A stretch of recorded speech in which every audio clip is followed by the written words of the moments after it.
è successo un fatto che in 18 anni non mi era mai capitato. Praticamente la collega che doveva fare la distinta mi chiama dicendo guarda che c'è il direttore di gara che vuole i documenti dei due ragazzi africani perché se non li mostriamo non li fa giocare. Lì in poco tempo abbiamo deciso, vabbè, per non compromettere, abbiamo detto presentiamo il permesso di soggiorno dei due ragazzi che oltretutto uno ce l'aveva non cartaceo ma dentro il telefono. Formalità prepartita prima della sfida salvezza per il San Precario tra il San Fidenzio Polverara che gioca in casa e il San Precario appunto, partita valida per il girone M del campionato di seconda categoria.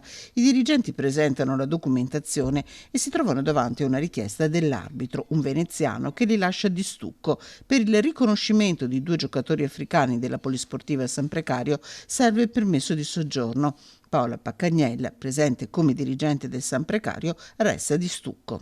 Non sapendo se effettivamente erano necessari o meno, anche se il dubbio rimaneva, per far iniziare, proseguire la partita non solo per noi ma anche per l'altra squadra, è stato ritenuto di comune accordo di consegnare la documentazione richiesta. Prima della partita la tensione è palpabile, per questo i dirigenti hanno preferito soddisfare la richiesta.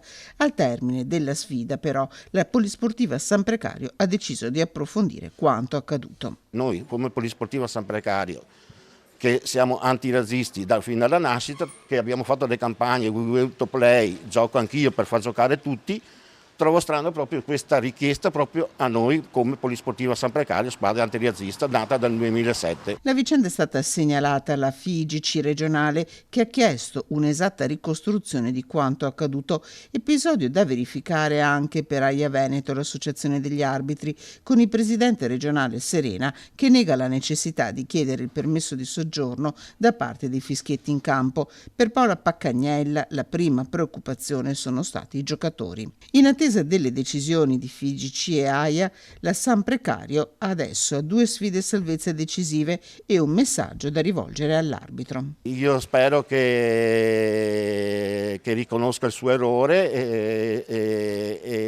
e dica esattamente che non è razzista.